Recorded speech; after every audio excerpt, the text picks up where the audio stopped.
Que ande bien, saludo para la barra allá de Peñarol. Bueno, buenas tardes a todos.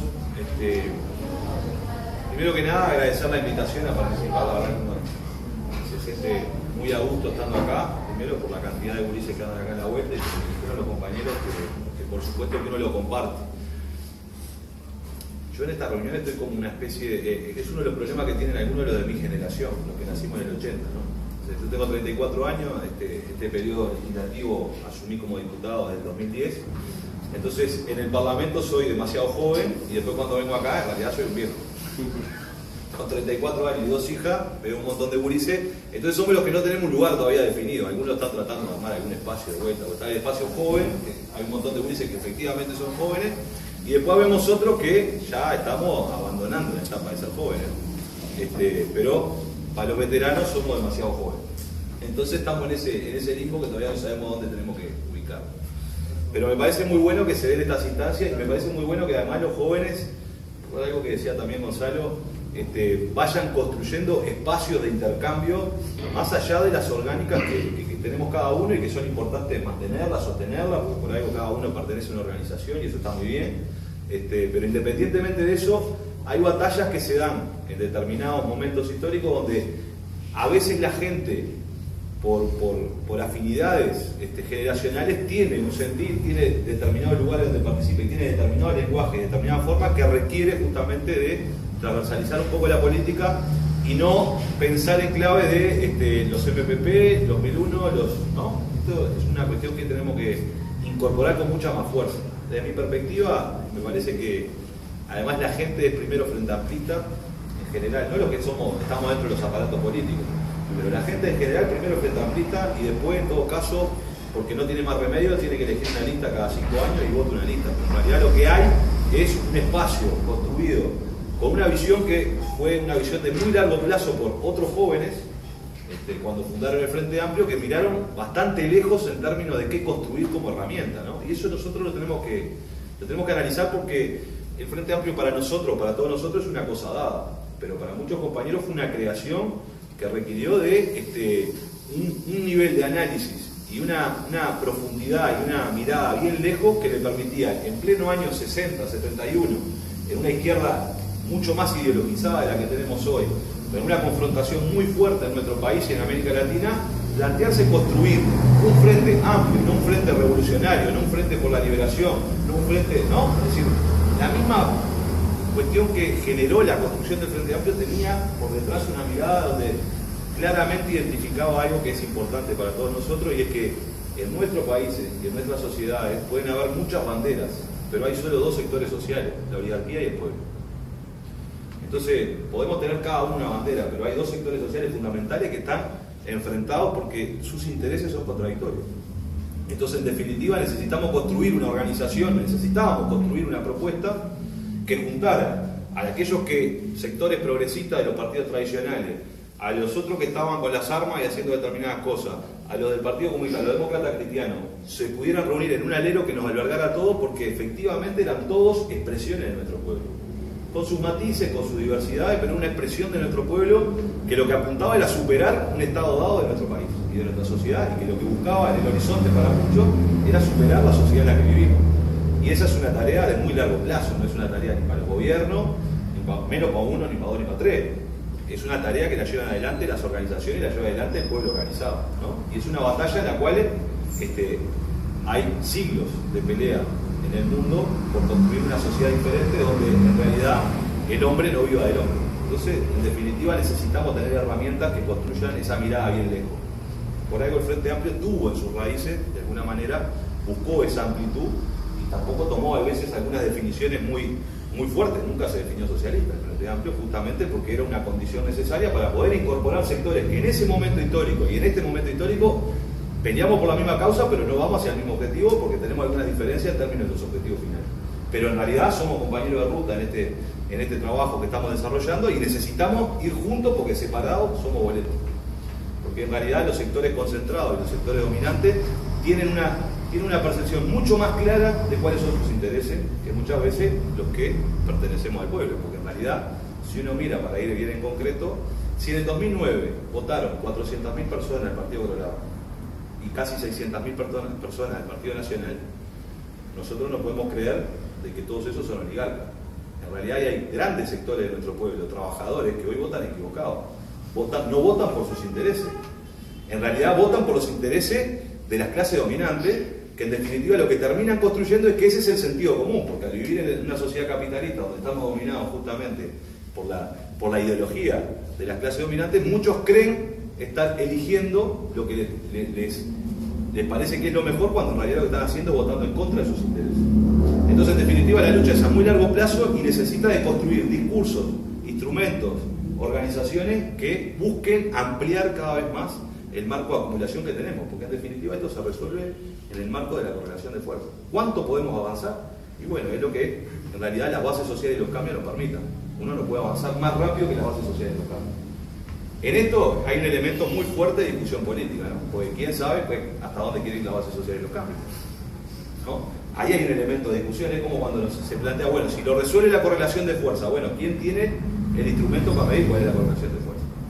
¿No? Entonces ahí es las discusiones políticas que a veces tenemos dentro del Frente Amplio, donde algunos otros piensan que hay que ir más rápido, otros piensan que hay que ir más lento, ¿no? Y algunos dicen que están las condiciones para avanzar mucho más y otros dicen que no. Bueno, pero eso en esencia es la política y la voluntad de acuerdo de un Frente Amplio que tiene que tratar de ir construyendo y de llegar en definitiva a todos juntos, ¿no? Un poco lo que decía ella, es decir, nos podemos matar adentro de lo local, nos podemos matar en los congresos, tenemos que discutir muy a fondo nuestras ideas, pero después tenemos que salir con unidad hacia afuera, porque si en realidad en la medida en que nosotros no estamos unidos, sabemos que el enemigo es mucho más poderoso. Y sí tiene capacidad de juntarse, y sí tiene capacidad de identificar claramente cuáles son sus intereses para avanzar, ¿no? Y me parece que hoy estamos parados en un escenario donde evidentemente el Uruguay avanzó muchísimo.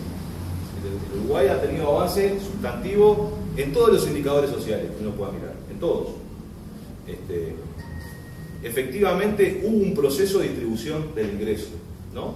Algunos dicen que la riqueza es ingreso acumulado, ¿verdad? Los procesos de distribución de la riqueza son mucho más complejos y más en la sociedad en la que vivimos nosotros. Es decir, evidentemente un proceso de crecimiento económico hace que se valoricen mucho más los activos del capital, y quienes son los dueños del capital, por tanto, tienen más riqueza. Eso es una de las cosas que no ha sucedido. Cuando la tierra vale mucho más, los tenedores de tierra, por supuesto, hoy tienen una riqueza mucho mayor que la que tenían antes del gobierno del Frente Amplio, porque la tierra no valía nada. Entonces, en definitiva, afectar la distribución de la riqueza es un trabajo que tiene que ir de la mano de distribuir el ingreso más importante son los salarios, pero también hay que distribuir otro tipo de activos que tienen nuestras sociedades y que requieren que el resto de los sectores populares puedan acceder a ellos, ¿no? La tierra es uno, son los procesos y la experiencia de economía solidaria que se han gestado a partir de la creación, por ejemplo, de Fondes, que hoy por primera vez se genera un instrumento donde el 30% de la ganancia del Banco República están al servicio de los trabajadores organizados que pueden tener una propuesta y que pueden construir una propuesta productiva y generar una producción de riqueza colectiva desde el inicio, ¿verdad? Porque en realidad, en definitiva, las empresas autogestionales, las cooperativas, más allá de las patologías que pueden existir en estas organizaciones, pero básicamente es la construcción de un colectivo, de una unidad solidaria de producción, donde en realidad todos los trabajadores participan de lo que allí se produce, no solo de los salarios, sino de la riqueza que se genera en ese proceso productivo. Y bueno, nosotros pusimos al servicio de eso una pata financiera que en definitiva representa el 30% de la ganancia del Banco República. Que eso es un fenómeno que está generándole condiciones a los trabajadores para poder tener propuestas. Porque en realidad la diferencia de los trabajadores y del capital es que el capital puede arreglar porque tiene plata. Los trabajadores no tienen nada que arreglar porque lo que tienen es su fuerza de trabajo. Entonces, en definitiva, generar este tipo de dispositivos permite justamente que hayan propuestas de carácter programático y productivo donde los trabajadores se pueden organizar y pueden generar empresas autogestionadas que van avanzando hacia otros. Que son marginales en nuestra sociedad, por supuesto, porque en realidad uno mira el PBI y claramente la autogestión nos representa un punto muy significativo del PBI. Pero en definitiva es un camino que va generando condiciones para ir avanzando. Son empresas que además tienen un montón de dificultades inherentes a vivir en este sistema, porque las relaciones comerciales son relaciones entre tipos que se visten muy bien y que gastan mucha plata y se encuentran. Para ellos se han construido los clubes de élite para que se encuentren los empresarios y hagan negocio y los trabajadores ahí no entran. Entonces tienen una serie de dificultades. Sin el Estado al servicio de los trabajadores difícilmente puedan generar un proceso de esa naturaleza. Pero eso es un avance importantísimo en en este periodo y en el primer periodo de gobierno, donde genera condiciones para que los trabajadores se puedan organizar y los jóvenes también se puedan organizar. Porque en definitiva, nosotros somos formados para esta sociedad vivir una sociedad capitalista, es decir, somos parte de la sociedad capitalista desde la partida de nacimiento hasta la defunción. Y la pelea que estamos haciendo, que estamos tratando de dar, es dar una pelea en contra de esos valores que nos dicen que vos te tenés que formar o para ser profesional o para ser trabajador. Y si venís de una familia con más plata, para ser empresario. Nadie te forma, ni hay instituciones que te formen para trabajar en una cooperativa. No, ni el sistema educativo no está preparado para eso. Uno se prepara y la gente se forma muchas veces para ser mañana profesional, pasado trabajador, que sea, pero no se forma para iniciar un proceso colectivo con otros. Nuestras instituciones están armadas para formarte en un tubo que va hacia allá. Entonces, esa pelea cultural por tratar de plantearse la construcción de una sociedad diferente y de relaciones diferentes también pasa en el día a día por generar mecanismos, instituciones y programas que permitan poner la autogestión no como un aspecto cuando cierra la fábrica y cuando se funde y se va el capitalista y nos quedamos sin trabajo, es decir, como el remedio al problema del desempleo, sino como una opción real a construir hacia adelante. Y para eso requiere que el Estado tenga presencia, requiere que el Estado financie, requiere que el FONDES en definitiva vaya consolidándose en un banco de desarrollo donde su negocio no es prestar plata, que ese es el negocio de la banca. Su negocio es generar emprendimiento autogestionario, ¿no? Ese es el negocio del FONDES. ¿Cómo lo hace? Prestando plata, pero su negocio no es ganar plata prestándole a los trabajadores. Tiene otra lógica diferente que no es la lógica financiera que tiene la banca tradicional. Y ahí hay todo un camino para hacer. Y yo creo que los jóvenes tienen mucho que aportar eso, y más en el mundo en que vivimos hoy. Un mundo donde evidentemente nos enfrenta a todos a situaciones donde se ha acabado y no es un proceso que uno pueda volver atrás, donde las grandes concentraciones fabriles se terminaron. Vamos a un mundo donde cada vez la tecnología va sustituyendo más la mano de obra y se requiere mucha más capacidad y materia gris, y quizá la materia prima más importante pasa a ser el conocimiento, y el mundo del futuro va a ser ese. Y por tanto las capacidades que se tienen justamente de generar procesos asociativos a partir del conocimiento y socializar el conocimiento pueden ser instrumentos claros para construir procesos autogestionarios en varias ramas que son varias ramas dinámicas de la economía y no en la rama donde el capitalismo se va. Porque nosotros la experiencia de autogestión que hemos tenido hasta ahora básicamente ha sido defensiva, es decir, donde se va el capital, donde el capitalismo no sigue invirtiendo, no solo el sector dinámico, nosotros recuperamos empresas. Pero tenemos que arrancar de cero, porque por algo el capital se fue de ahí. Se fue de ahí porque en realidad empezó a tener bajo rendimiento y se instala cada vez más en los sectores que incorporan más conocimiento, que generan más innovación, que incorporan mucha más tecnología, y es ahí donde se va incorporando el capital, que son los sectores más dinámicos de la economía, no en los sectores menos dinámicos, donde muchas veces son los que hemos recuperado hasta ahora. Y el gran desafío es que la autogestión dé un salto de calidad hacia los sectores dinámicos de la economía, que efectivamente tenga las condiciones para disputar en donde se produce y se genera el mayor valor que se está produciendo en nuestra sociedad. Y para eso necesita de incorporar mucho más calificación a los trabajadores autogestionarios. Y por tanto hay un papel muy fuerte de los profesionales, hay un papel muy fuerte de mucha gente que tiene que involucrarse con el tema de autogestión para poder incorporar el conocimiento, la tecnología y la capacidad de innovación para que esa barra de trabajadores que está organizado pueda dar el salto justamente a otro escenario, porque si no en realidad se lo comen los chinos. Si las empresas autogestionadas no innovan, no generan nuevos productos, no generan nuevos procesos de trabajo, no incorporan tecnología e innovación, a la larga pierden, porque el capital avanza y logra resolver de esa manera y vienen los chinos más baratos. Tan sencillo como eso.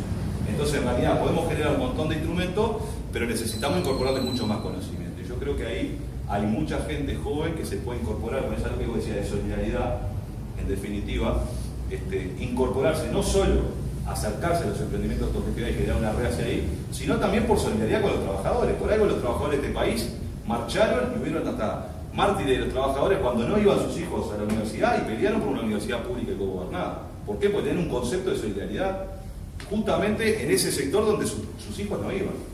Pero sí estaban dispuestos a dar la pelea estudiantes y obreros para trabajar justamente en una propuesta. Entonces, en definitiva, me parece que también hay que construir esa solidaridad, ¿no? Eso puedo decir recién, el tema de la vivienda, el tema de los asentamientos, pero también el tema de aquellos que están hoy en las áreas de la producción, necesitan también que los jóvenes se acerquen a esos procesos. Y me parece que ahí hay un campo interesante para laburar. Creo que en realidad para avanzar a otro tema rápidamente, me parece que además de esos elementos que implican un avance y que desde mi punto de vista implican la posibilidad de profundizar cambios hacia adelante, entrar a meter cabeza en esas cosas, me parece que además hay una gran batalla que tiene que dar, o que se está dando, los jóvenes por generar espacio de participación dentro de nuestras fuerzas políticas, ¿no? Porque a veces se puede caer en la idea de que los jóvenes discutan temas para jóvenes, ¿no? Y los temas de problemas nacionales los discutimos en otros ámbitos. Hay una lógica que es la siguiente: por supuesto que los espacios jóvenes tienen que construir agenda y trabajar en los lugares donde hay más jóvenes, y como vos decías recién, bueno, la ley de empleo juvenil y una serie de instrumentos que te permita acercarte a jóvenes que no están interesados en la política, porque le tenés que hablar de los problemas que están teniendo ellos. Pero el gran desafío que tenemos nosotros es incorporar eso sí como un instrumento de trabajo político, pero incorporarlos a discutir los grandes problemas nacionales, y no que se queden discutiendo los problemas de los jóvenes. Porque esa es la mejor forma de decir que los jóvenes participen, se organicen, pero que estén acá. Que el resto, la cocina, la armamos por el otro lado, ¿no? Y me parece que ese es un gran desafío que hay que trabajarlo, que forma parte de una cuestión que es natural, lo decía Gonzalo recién, que hace la renovación en ideas, hace la renovación también del recambio generacional, y que no es un problema de sustitución de generaciones, no es que los viejos ya llegaron, ya está, y hay que correrle y hay que poner gente joven, ¿no? No es un problema de la cédula de identidad. Parece que es un problema de cómo vamos generando que las nuevas generaciones se incorporen a los ámbitos de los espacios de decisión y también vengan con su nueva agenda, con sus agendas y con sus problemáticas y con su lenguaje, pero que también participen de las otras discusiones, que tienen que ver con la distribución de la riqueza, que tienen que ver con la conducción del Estado, que tienen que ver con otras áreas más importantísimas. Y yo creo que ahí hay un gran desafío para seguir trabajando. Creo que el Frente Amplio aprendió mucho, después de muchas peleas. Se van generando espacios y se van generando oportunidades para que cada vez haya más jóvenes, tanto en la fuerza política como en los espacios de gobierno, y creo que esa es una cuestión que hay que seguir planteándola para que esté arriba de la mesa, no por una cuestión de que queremos cambiar una cédula, sino porque queremos incorporar también otra sensibilidad, otro discurso, y esa barra tiene que tener también la posibilidad de decidir y tener voz en otros temas. Me parece que está instalado en nuestro país una batalla bastante grande en términos políticos. Decía, no tenemos los medios de comunicación, de verdad no los tenemos, pero los medios de comunicación son los que terminan moldeando la opinión pública muchas veces. Entonces hay una gran batalla que es ideológica y que es en el plano simbólico, donde nosotros tenemos que trabajar mucho. Ahora tenemos que trabajar para ganar el gobierno, ¿no? Y tenemos que estar centrados en conseguir los votos para tener la mayoría parlamentaria y gobernar. Pero me parece que se viene generando una situación que ya no podemos seguir postergando, y es cómo nosotros vamos a enfrentar la discusión con nuestra sociedad y la disputa de los valores y las ideas en nuestra sociedad, más allá de los programas que podemos hacer para el gobierno. Y este es un tema que está arriba de la mesa, ¿no? Es decir, nosotros podemos construir programas para el gobierno, y el programa para el gobierno implica el acuerdo de las fuerzas que tenemos y las posibilidades reales que tenemos de gestión del Estado, pero tenemos que construir las ideas que trasciendan nuestro gobierno. Porque la acumulación política en ideas para superar esta sociedad tiene que tener una fuerza política que le proponga a la sociedad cosas que no son del sentido común, porque el sentido común es una construcción que lo que hace es mantener el status quo. Y no podemos tener unas organizaciones políticas que solo piensen para construir programas en 5 años, o que solo estén para controlar la ejecución de un programa, de un gobierno. Tenemos que tener organización política que dispute espacios simbólicos y construcciones simbólicas en una sociedad, y eso requiere de política y requiere de propuestas de mediano plazo, ¿no? Los medios de comunicación generalmente tienden a ponerle la tapa que la política es el arte solo de lo posible. Y yo creo que nosotros tenemos que, la gran pelea que tenemos que hacer es que la política tiene que ser el arte de transformar lo necesario en posible, que es diferente a hacer solo el arte de lo posible, ¿no? Entonces, cuando vos generás algunas propuestas programáticas, cuando vos te pones a discutir algunas cosas, en realidad los periodistas van y le preguntan al ministro, ¿usted cuándo va a hacer esto? Y el ministro dice, no, yo no lo puedo hacer, no tengo la plata, no está en el programa, ¿no? Entonces genera la contradicción de si la fuerza política puede opinar, ¿no? Y si el gobierno puede hacer, y entonces genera una contradicción, y ese es el trabajo de los medios de comunicación. Pero nosotros tenemos que tener la capacidad de trascender esa etapa que nos están instalando, donde solo pensamos con cabeza de 5 años. Y volver a tomar el desafío de lo que fue la construcción del Frente Amplio y proponer programa para el Uruguay que vaya más allá de los 5 años de gobierno y que proponga un horizonte de trabajo que le proponga a los jóvenes, y no solo a los jóvenes, un espacio de lucha para trabajar no por el gobierno, sino por el gobierno, pero por una propuesta de sociedad diferente, ¿no? porque en definitiva se termina razonando con estas cosas. Y a veces caemos en algunas discusiones de estas. Yo voy a poner 3 ejemplos concretos. Hay la idea de que el Frente Amplio castiga a la clase media porque somos malísimos, ¿no? Y esto está instalado, ¿no? El IRPF mata a la clase media, destruye a los que todos los días se levantan a trabajar y que se han quemado las pestañas estudiando y han hecho un montón de cosas, y eso se va instalando en la cabeza de mucha gente. El 70% de los trabajadores no paga IRPF y muchas veces en la calle, en esta campaña, nos reclaman por el IRPF. La reclama gente que no le cobramos el IRPF, ¿no? Entonces, en realidad, ahí hay una construcción. ¿Y cuál es lo que continúa esa construcción? Además de matar a la clase media y matar a los que trabajan, estos locos se lo dan a los otros pichis que están allá, porque así se plantea, que no trabajan y que están tomando bien a la casa, ¿no? Somos tan malos que además castigamos a los que hacen cosas y se la damos a los que no quieren hacer nada, ¿no? Y se construye desde un lugar donde la gente termina convenciéndose, y militantes frente amplistas, a mí me ha pasado en algunos comités tener que discutir estas cosas, donde los compañeros dicen, no, pero se la están dando a aquellos que no hacen nada. Bueno, yo le quiero decir, primero que a partir de una lógica me parece importante. Si fuera verdad que nosotros cobramos impuestos y se lo damos a unas personas que están ahí, que no hacen nada, que son unos vagos y que viven tomando vino, bueno, en todo caso, de cada 100 pesos que recauda el Estado de impuestos, las políticas de transferencia que tiene el gobierno Frente Amplio representan 2 pesos. Quiere decir que de cada 100 pesos de impuestos que pagamos, 2 pesos van a las políticas de transferencia. Estamos hablando. O sea que tampoco es que estamos haciendo del presupuesto público, ¿no?, un lugar donde llevamos todos los recursos. Además que es mentira que le estamos cobrando a la enorme mayoría de trabajadores, porque el 23% de los jubilados son los únicos que pagan IAS y el 30% de los trabajadores son los que están pagando IRPF. Entonces nosotros no tenemos una política que vaya a combatir esta idea que se instala en nuestra sociedad y que le dice, bueno, vos que trabajás y vos que te esforzás y que con tu trabajo que te levantaste de mañana y porque estudiaste ahora tenés una profesión, estás desarrollándote, esto viene y te cobran impuestos. Qué malvados que son. Y en realidad yo me pregunto, ¿los trabajadores de la década del 90 no se esforzaban y se levantaban de mañana? ¿Los estudiantes de la década del 90 no iban a estudiar también y se trataban de esforzarse por tener una profesión? ¿Y qué pasaba? Lo que pasaba es que había un contexto en donde esa gente no rendía su esfuerzo personal. Hay algo de esfuerzo personal para obtener recursos en esta sociedad. Pero después hay un contexto político, ¿verdad? Y hay un contexto de políticas públicas que permiten que tu esfuerzo estudiando, tu esfuerzo trabajando, rinda y puedas vivir y llegar a fin de mes. Y eso fue una política de un gobierno que está al servicio de la grande mayoría nacional y que dice que el crecimiento económico se tiene que distribuir por vía de los consejos de salario. Entonces los trabajadores hoy se levantan temprano, pero llegan a fin de mes porque tienen la posibilidad de discutir parte del crecimiento de nuestra economía que vaya a su bolsillo.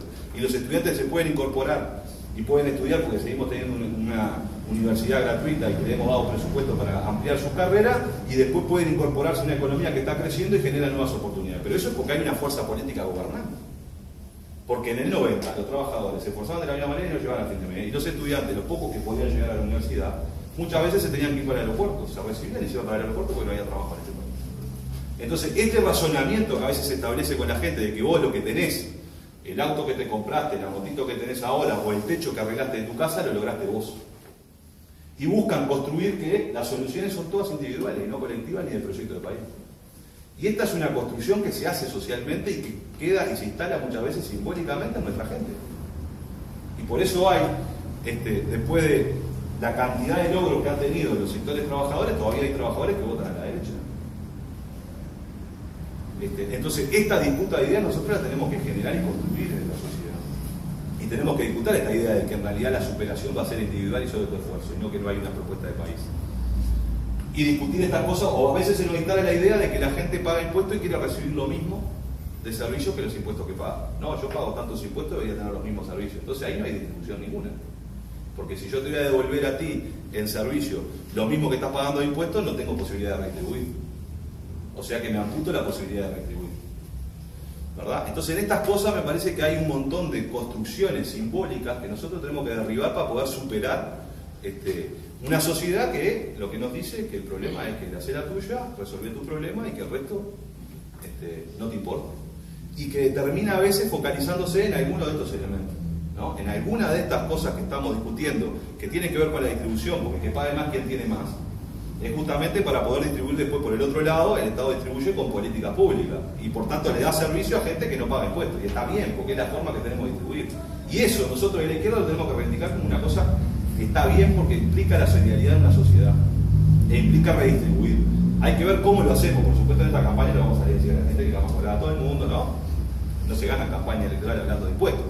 Pero en definitiva me parece que hay cosas que nosotros tenemos que tener la capacidad y la valentía de empezar a plantear en esta sociedad, porque si no lo que está pasando es que nosotros estamos incorporando un montón de sectores al consumo, y lo que hemos de incorporar es mucha gente a consumir, y lo que nos empieza a reclamar mucha gente a veces porque no puede consumir, no porque no puede vivir.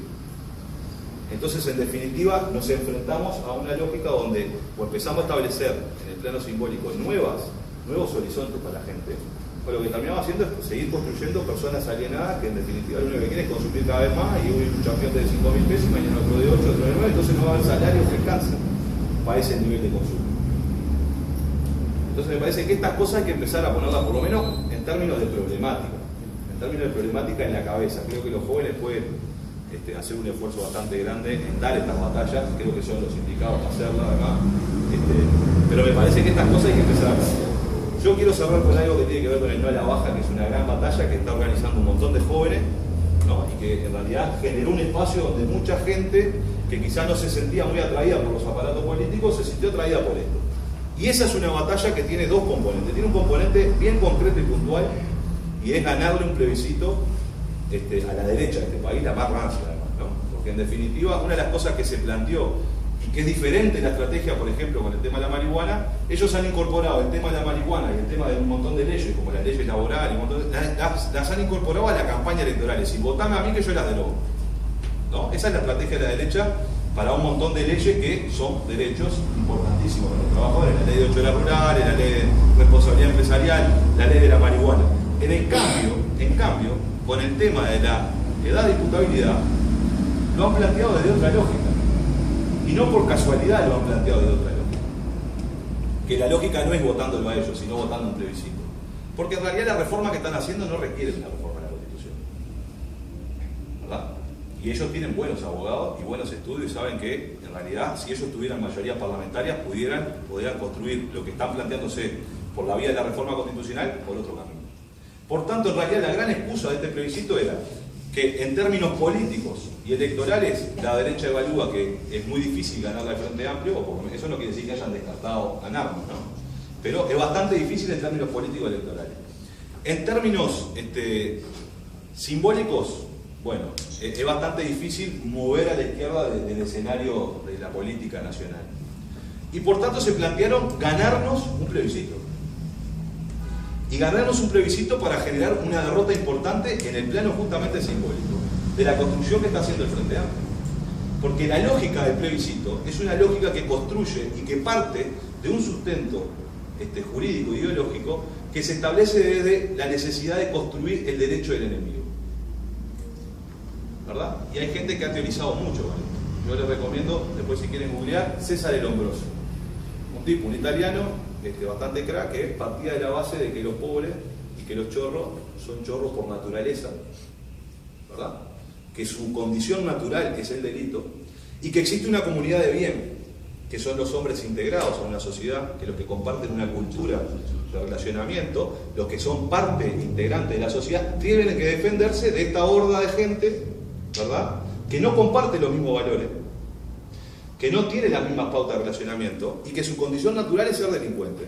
Y por tanto tiene que haber un derecho para estos que son los que están integrados a la sociedad y un derecho penal para estos otros que tienen condiciones diferentes, ¿verdad? Y en gran parte de la campaña que se establece de no a la baja están estos componentes instalados, ¿no? Estamos los que trabajamos, nos rompemos el lomo laburando, somos honestos, y después están estos otros que no respetan la vida de nadie, no respetan la propiedad privada, por supuesto no la respetan, ¿verdad? Y que son jóvenes delincuentes, pobres, que además consumen droga, y que lo que tenemos que hacer es juzgarlo. Entonces, si un botija al sur de Avenida Italia comete un error, ese es un error, porque en realidad tiene una familia, no está contenido, en realidad cometió un error, no lo metas preso. Pero si un joven al norte de Avenida Italia comete un delito, cualquiera sea, tenés que darle la pena máxima que le pueda dar. Y por tanto, mano dura para eso y cárcel como solución. Y esa construcción es la construcción de una sociedad que le tiene miedo al diferente, que construye una sociedad de solo estos que viven acá al sur de Avenida Italia. El Cookie lo puso claramente en el 2009, cuando dijo vamos a generarle baño a los asentamientos, ¿no? Y le cortamos el pelo para que más o menos se parezca, más o menos lo bañamos, ¿no? Así lo propuso el Puki, ¿verdad? Pedro en realidad encara de este otro lado. Entonces está el menor infractor que se viste de determinada manera, que es joven, que consume, que viene de determinado barrio y que escucha determinada música. E instala esta lógica de que ese es el que te va a matar, te va a asesinar, y contra ese hay que ser duro e implacable porque no se recupera. Y entonces los trabajadores que están todo el día mirando la tele, y la gente, la vecina de mi barrio, que está todo el día mirando la tele, le tiene miedo a ese joven que se viste de esa manera, que es medio plancha, que es así, y en realidad no se da cuenta de que su nieto y de sus hijos se visten de esa manera y escucha esa música. Entonces vos le tenés miedo al hijo de tu compañero y vos le tenés miedo al hijo de tu vecino, y todos nos tenemos miedo entre nosotros, ¿verdad? Porque ninguno para a razonar porque dice, no, yo estoy adentro de la sociedad de bien, yo soy de los que soy honesto, trabajo, ¿no? Nadie se incorpora y dice, no, yo soy de los malvados que roban y asesinan. Ese razonamiento la gente no lo hace. Hace el otro razonamiento.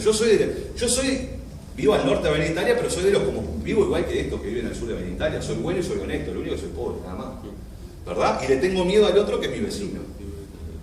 Y entonces construimos una sociedad que en definitiva lo que necesita es un gran Estado poderoso y autoritario que cercene todas las libertades de la sociedad en pro de nuestra seguridad.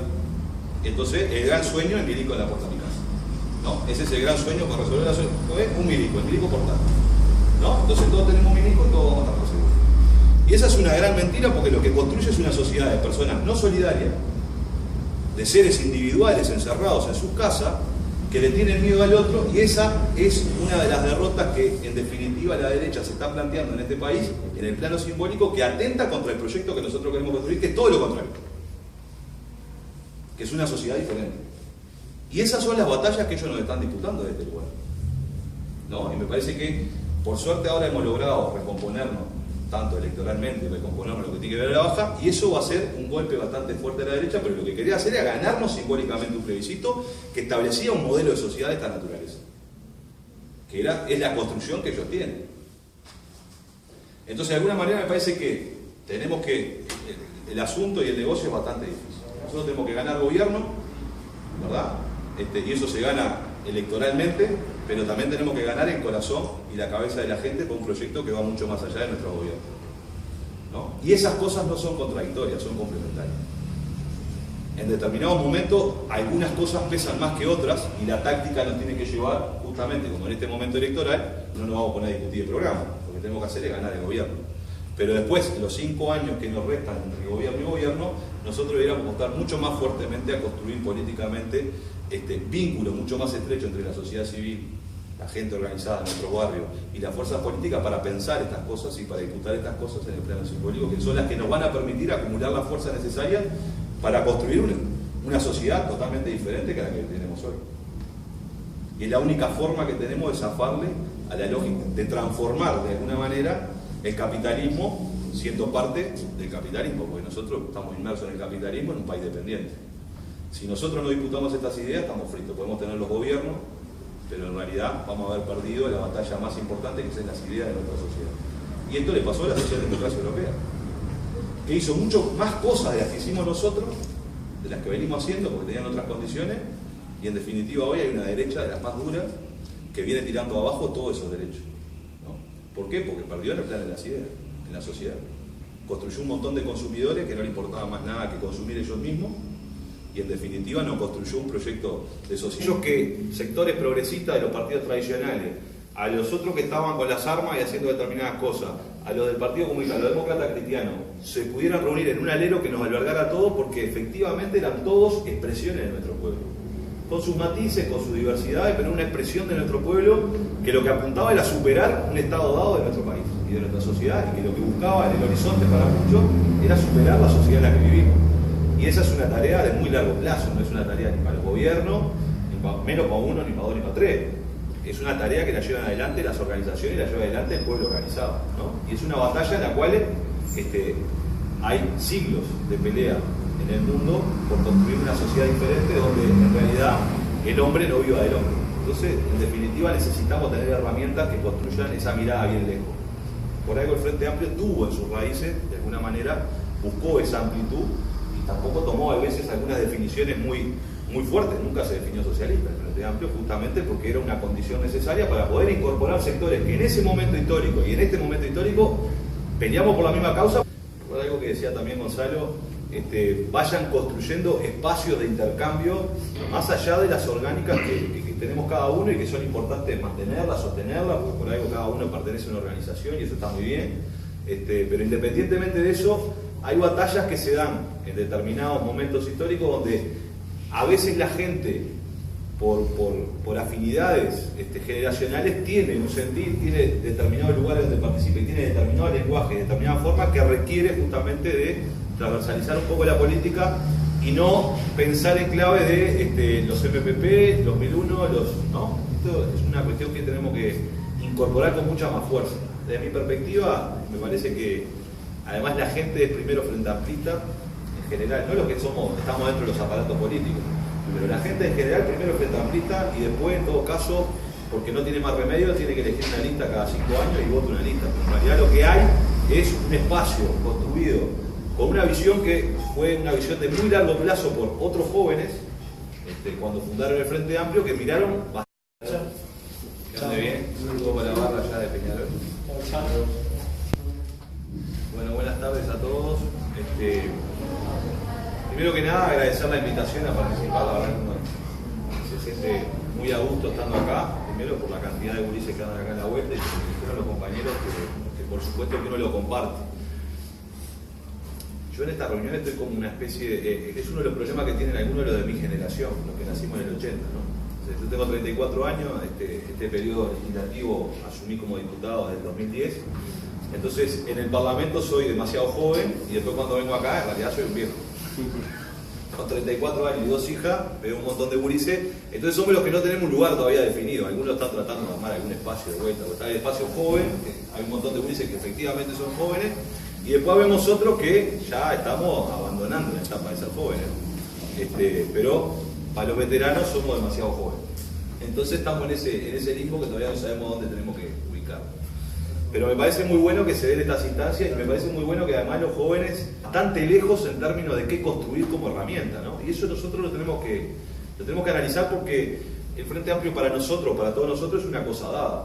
Pero para muchos compañeros fue una creación que requirió de un nivel de análisis y una profundidad y una mirada bien lejos que le permitía, en pleno año 60, 71, en una izquierda mucho más ideologizada de la que tenemos hoy, con una confrontación muy fuerte en nuestro país y en América Latina, plantearse construir un frente amplio, no un frente revolucionario, no un frente por la liberación, no un frente, ¿no? Es decir, la misma cuestión que generó la construcción del Frente Amplio tenía por detrás una mirada donde claramente identificaba algo que es importante para todos nosotros, y es que en nuestros países y en nuestras sociedades pueden haber muchas banderas, pero hay solo 2 sectores sociales, la oligarquía y el pueblo.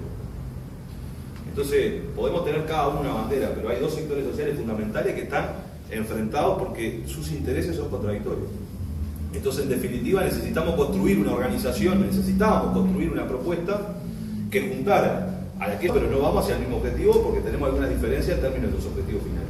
Pero en realidad somos compañeros de ruta en este trabajo que estamos desarrollando y necesitamos ir juntos porque separados somos boletos.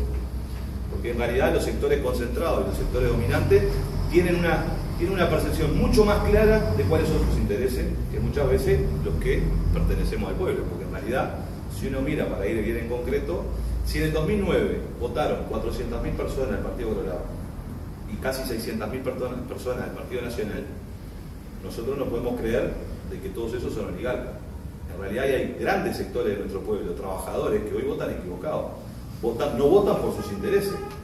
En realidad votan por los intereses de las clases dominantes, que en definitiva lo que terminan construyendo es que ese es el sentido común, porque al vivir en una sociedad capitalista donde estamos dominados justamente por la ideología de las clases dominantes, muchos creen estar eligiendo lo que les parece que es lo mejor, cuando en realidad lo que están haciendo es votando en contra de sus intereses. Entonces, en definitiva, la lucha es a muy largo plazo y necesita de construir discursos, instrumentos.